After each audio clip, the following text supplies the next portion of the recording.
Bayangkan, seorang kiai yang sombong, yang menganggap dirinya paling suci, tiba-tiba mengalami kejadian paling mengerikan di tempat paling suci di dunia. Di depan Ka'bah, ribuan jamaah bersujud dengan penuh keikhlasan. Tapi di antara mereka, ada satu orang yang merasa lebih tinggi dari semuanya. Ia datang bukan dengan hati yang tunduk, tapi dengan kesombongan yang luar biasa. Namun siapa sangka, justru di tempat ini, di hadapan rumah Allah, sesuatu yang mengerikan terjadi. Tubuhnya bergetar, kulitnya perlahan berubah. Orang-orang di sekelilingnya menjerit ketakutan, dan dalam hitungan detik, ia bukan lagi seorang manusia. Wajah berteriak ketakutan ular. Apa yang sebenarnya terjadi? Apa dosa besar yang membuatnya menerima azab yang begitu mengerikan? Dan yang paling penting, apakah ini bisa menjadi peringatan bagi kita semua? Tonton sampai akhir, karena di akhir video ini, kamu akan melihat bagaimana kesombongan bisa berujung pada kehancuran. Namun sebelum kita mulai kisahnya, mari kita menulis sholawat Nabi di kolom komentar. Satu sholawat yang kita tulis semoga bisa menjadi saksi di akhirat dan mengantarkan kita pada syafaat Rasulullah Shallallahu Alaihi Wasallam. Amin. Di sebuah desa yang tentram di sudut kota Bandung, hiduplah seorang kiai bernama Kiai Taufik dihormati karena ilmunya yang luas. Namun, di balik pengetahuannya yang mendalam tentang agama, tersembunyi sifat angkuh dalam dirinya. Ia kerap merendahkan jamaah yang datang kepadanya, merasa bahwa dirinya adalah manusia pilihan,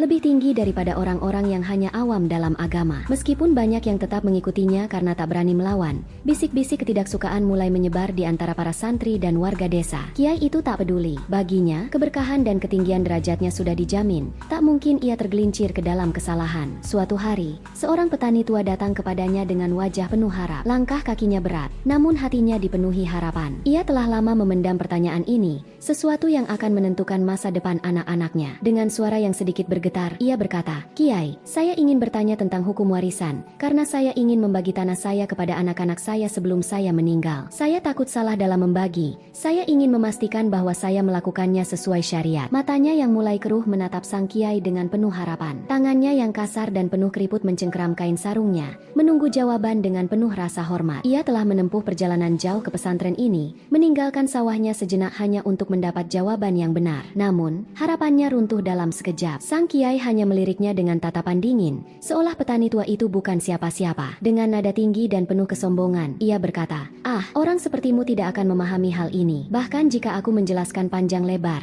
akalmu tidak akan sanggup mencernanya. Pergilah dan tanyakan kepada orang lain. Kau hanya akan membuang-buang waktuku. Aku punya urusan yang lebih penting daripada meladeni pertanyaan orang seperti dirimu." Petani tua itu terdiam. Hatinya seolah diremukan dalam sekejap. Tatapannya kosong, tubuhnya terasa berat, dan seketika, dunia di sekitarnya menjadi senyap. Ia tidak menyangka akan diperlakukan seperti ini. Harapannya yang semula besar kini luruh begitu saja. Tangannya yang sudah mulai bergetar perlahan mengepal sarungnya, menahan luka yang mulai terasa di dada. Matanya berkaca-kaca, tapi ia menahan air mata itu agar tidak jatuh. Ia menarik napas panjang, mencoba menelan kepahitan yang baru saja ia terima. Suasana seketika hening. Beberapa santri yang berada di sekitar tempat itu saling berpandangan. Raut wajah mereka menunjukkan keterkejutan, namun tak seorang pun berani bersuara. Dengan langkah yang lebih berat dari sebelumnya, petani tua itu menundukkan kepala, lalu perlahan berbalik badan dan berjalan keluar. Setiap langkah yang ia ambil terasa begitu menyakitkan. Seakan beban yang menghimpit dadanya bertambah berat dengan setiap gerakan yang ia lakukan. Angin sore bertiup pelan,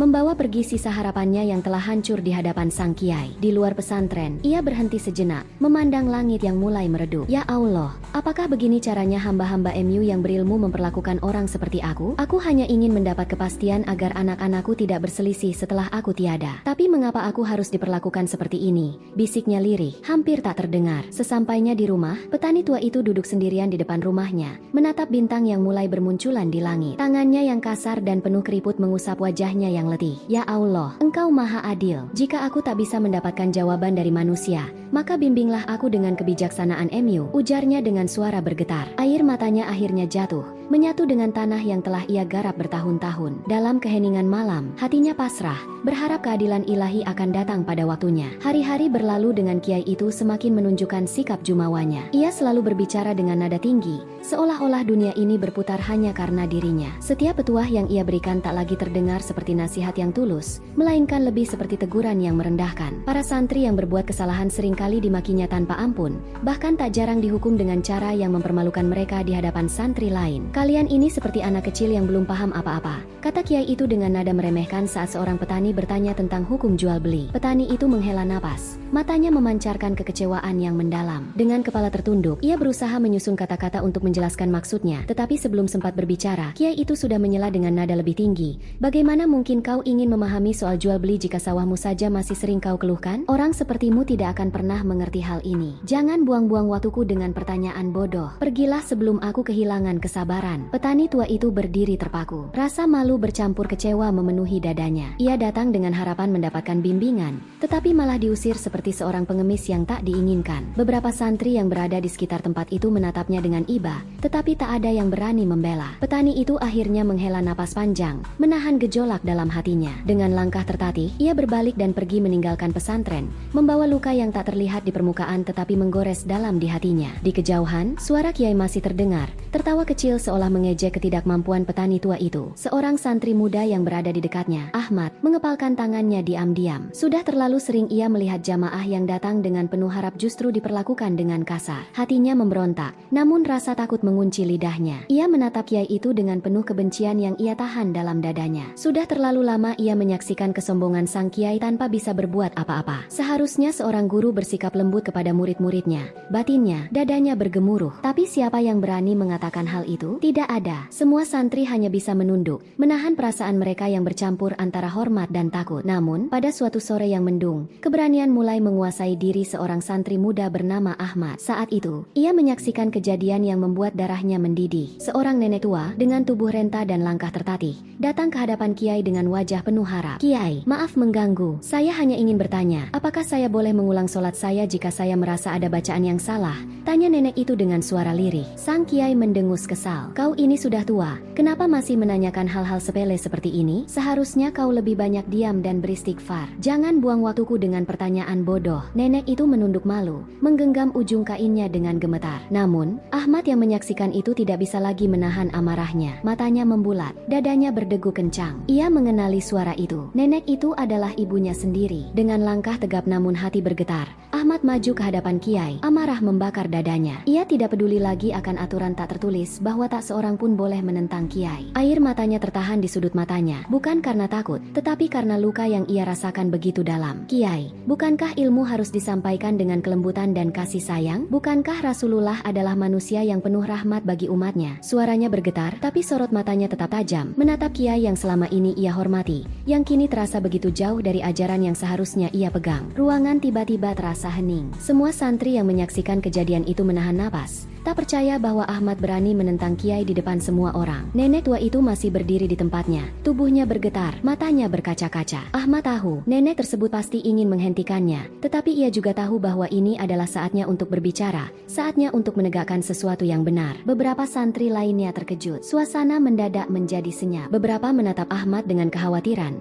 sementara yang lain menahan napas, menunggu reaksi sang kiai. Sang kiai mendongak, menatap Ahmad dengan tatapan tajam yang dingin. Sejenak suasana terasa menegangkan, sebelum akhirnya ia tertawa sinis. Suaranya menggema di ruangan itu, menusuk hati siapapun yang mendengarnya. "Kau pikir, aku ini sama dengan kalian? Ilmuku jauh di atas pemahaman kalian semua. Aku lebih tahu mana yang benar dan mana yang salah. Aku tidak butuh diajari oleh seorang bocah seperti kau." Suaranya meninggi, nyaris berteriak. Ahmad merasakan dadanya semakin sesak. Ia mengepalkan tangannya erat, menahan amarah yang berkecamuk dalam dirinya. Matanya mulai memanas, bukan karena takut, tetapi karena ia merasa terluka. Di belakangnya, nenek tua yang masih berdiri tampak bergetar hebat, mencoba menahan tangis yang sudah menggantung di ujung mata. Ia tak pernah menyangka bahwa dirinya akan dihina di depan banyak orang. Para santri yang menyaksikan kejadian itu semakin menundukkan kepala, tak berani berbicara. Namun dalam hati mereka, ada sesuatu yang bergejolak, sesuatu yang selama ini mereka pendam. Melihat kesombongan sang kiai yang kian hari semakin menjadi. Ahmad menunduk, menahan air matanya yang hampir jatuh. Ia tidak takut dimarahi, tetapi hatinya sakit. Ia tidak menyangka bahwa orang yang seharusnya menjadi panutan justru membalasnya dengan kesombongan yang lebih besar. Para santri yang lain semakin menunduk, takut melihat ekspresi sang kiai yang penuh amarah. Malam itu, Ahmad duduk sendirian di serambi pesantren. Angin malam bertiup pelan, menyejukkan wajahnya yang masih menyisakan rasa kecewa. Ia merasa ada sesuatu yang tak beres, sesuatu yang harus diubah. Namun bagaimana? Siapa yang bisa menentang seseorang yang begitu dihormati di desa ini? Apakah benar tidak ada yang bisa menghentikan kesombongan sang kiai? Atau mungkinkah Allah sendiri yang akan menegurnya dengan caranya? Setelah bertahun-tahun mengumpulkan harta dan menanti saat yang tepat,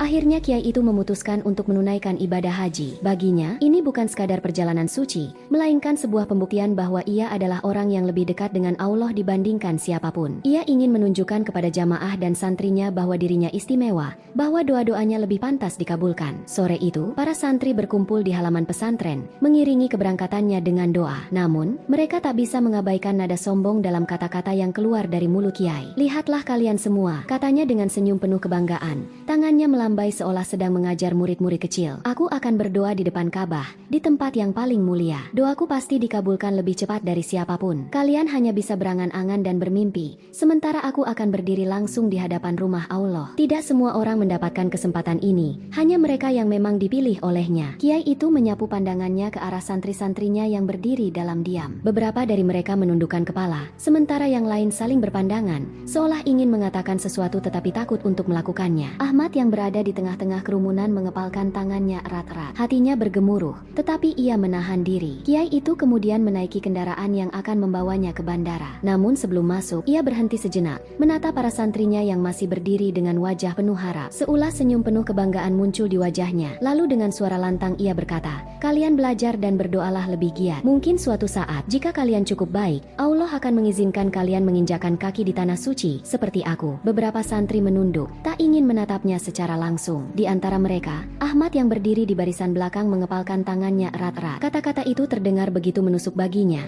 seperti ejekan yang mengikis harga diri mereka sebagai santri yang belum mampu berangkat haji. Kendaraan itu akhirnya melaju, meninggalkan pesantren dengan debu yang berterbangan di udara. Para santri perlahan membubarkan diri, tetapi di hati Ahmad, perasaan resah semakin tumbuh. Ia tahu, perjalanan sang kiai menuju tanah suci bukanlah akhir dari segalanya. Sebaliknya, ia merasa bahwa sesuatu yang besar akan segera terjadi. Dalam perjalanan menuju Mekah, sikap kiai tak berubah. Ia memperlakukan sesama jamaah dengan pandangan merendahkan, merasa dirinya lebih tinggi dibanding mereka. Saat di pesawat, ia enggan berbincang dengan penumpang lain kecuali untuk memberi nasihat dengan nada menggurui. Ketika seorang pria parubaya yang duduk di sebelahnya bertanya sesuatu dengan ramah, ia hanya melirik sekilas dan menjawab dengan singkat, seolah enggan membuang waktunya untuk orang biasa. Sesampainya di Mekah, di bawah langit yang terang dan udara yang begitu panas, ia berdiri tegak di tengah lautan manusia yang bergerak dalam kehusyukan. Namun, ia sendiri tidak merasakan apa-apa selain kebanggaan diri. Ia melangkah dengan penuh keyakinan, dadanya membusung, merasa bahwa Allah telah memilihnya untuk berada di tempat ini. Di pikirannya, ia adalah seorang yang lebih layak mendapatkan keberkahan dibanding mereka yang datang dengan wajah penuh harap dan hati yang penuh doa. Ia melihat seorang lelaki tua yang tengah berusaha mencari jalan di antara jamaah yang berdesakan. Tubuhnya tampak lemah dan jalannya tertatih. Kiai itu menghela napas panjang,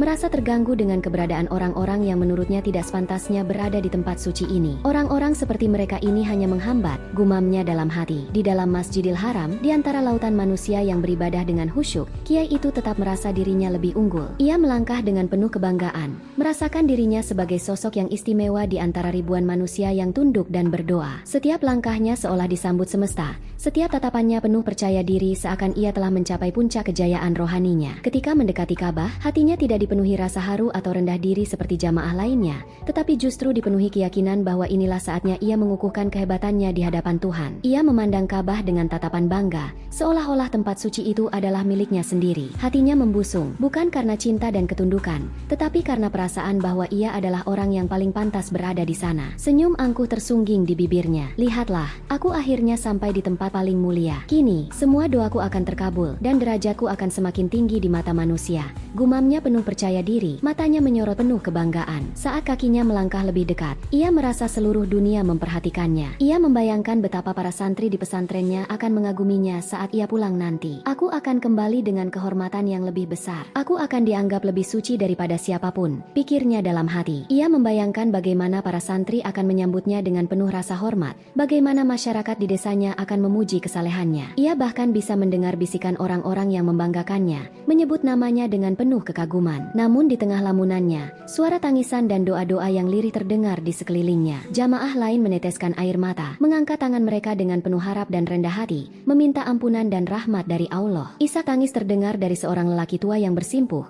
matanya basah oleh air mata, bibirnya bergetar melafalkan doa penuh kepasrahan. Seorang wanita yang sudah renta berpegangan erat pada putranya, bibirnya menggumamkan doa untuk keselamatan keluarganya. Namun, kiai itu tidak tersentuh sedikitpun. Baginya, doa-doa mereka tidak memiliki bobot yang sama dengan doanya. Mereka hanyalah orang-orang biasa yang berharap keberkahan, sedangkan dirinya adalah seseorang yang lebih dekat dengan Allah. Ia yakin, hanya ia yang pantas dikabulkan lebih dahulu. Sambil menarik napas panjang, ia mendongak, menatap Ka'bah dengan penuh kebanggaan. Aku lebih mulia dari mereka. Aku datang dengan ilmu dan ibadah yang lebih tinggi. Tidak mungkin Tuhan tidak mendengarkanku lebih dulu, pikirnya dengan penuh keyakinan. Tapi di balik kesombongannya, sesuatu mulai terasa berbeda. Udara di sekelilingnya semakin menekan, hatinya berdegup lebih cepat, dan langkahnya tiba-tiba menjadi lebih berat. Ia mengerutkan kening, mencoba mengabaikan perasaan aneh yang mulai merayap ke seluruh tubuhnya. Namun, semakin dekat ia melangkah, semakin besar rasa gelisah yang menyelimutinya. Dengan langkah mantap, ia mendekati Hajar Aswad, ingin merasakan keberkahan yang diyakininya hanya diperuntukkan bagi mereka yang terpilih seperti dirinya. Tangannya yang gemetar bukan karena khusyuk,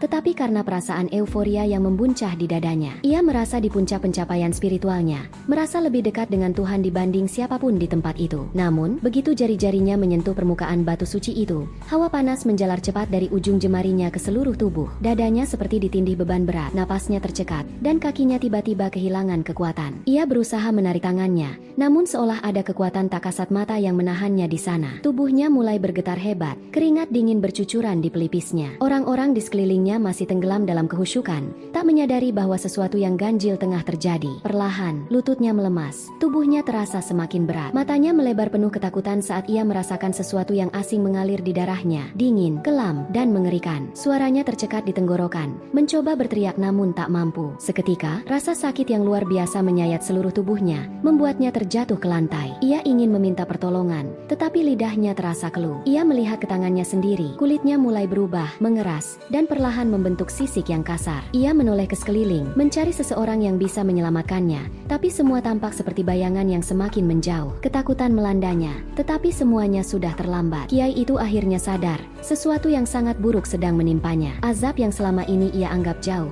kini nyata di hadapan dirinya sendiri. Dalam hitungan detik, tubuhnya seolah terbakar dari dalam. Rasa panas menjalar ke seluruh kulitnya, membuatnya menggelepar tak berdaya. Ia mencoba mengangkat tangannya, namun lengannya terasa kaku, perlahan berubah warna, mulai ditutupi sisik-sisik kasar yang merayap dengan cepat. Suara gemeretak terdengar saat tulang-tulangnya melentur dan membentuk sesuatu yang lebih panjang, lebih kuat, namun bukan lagi milik seorang manusia. Kiai itu ingin berteriak, namun suara yang keluar dari tenggorokannya hanyalah desisan mengerikan, mirip suara makhluk yang bukan lagi manusia. Matanya membelalak ketakutan saat ia menatap bayangannya sendiri di lantai marmer Masjidil Haram. Pupilnya semakin menyempit, berubah menjadi celah kuning tajam menyerupai mata seekor ular. Rasa panas yang menyengat di sekujur tubuhnya semakin menggila, seolah ada bara api yang membakar dari dalam dirinya. Ia menggeliat kesakitan, jari-jarinya yang tadi lentik perlahan menyatu, membentuk sesuatu yang panjang dan bersisik. Jantungnya berdegup kencang, napasnya tersengal, tubuhnya berkeringat deras. Ia mencoba meraih sesuatu, apa saja, untuk menghentikan perubahan mengerikan ini, tapi tak ada yang bisa ia lakukan. Orang-orang di sekelilingnya kini mulai memperhatikan kejanggalan yang terjadi. Beberapa jamaah mundur dengan ketakutan, sebagian lagi membelalak, menutup mulut mereka yang hampir menjerit. Astagfirullah, apa yang terjadi pada orang itu? Seorang pria berseru panik. Tubuh Kiai terus bergetar, sisik yang kasar terus merayap dari lehernya ke seluruh tubuh. Tangan dan kakinya kini tak lagi seperti manusia, melainkan bagian dari makhluk melata yang menakutkan. Dalam kepanikan, ia mencoba merangkak menjauh, tapi tubuhnya justru semakin memanjang. Tak ada yang mendekat, tak ada tangan yang mencoba menolongnya. Semua orang hanya berdiri mematung, menyaksikan perubahan mengerikan yang tak pernah mereka bayangkan sebelumnya. Dalam benaknya yang kini kacau, Kiai itu menyadari satu hal, azab itu nyata, dan kini ia tengah menerimanya. Orang-orang di sekelilingnya mulai menyadari sesuatu yang aneh. Beberapa mundur dengan ngeri, sementara yang lain membeku dalam keterkejutan. Teriakan ketakutan mulai terdengar,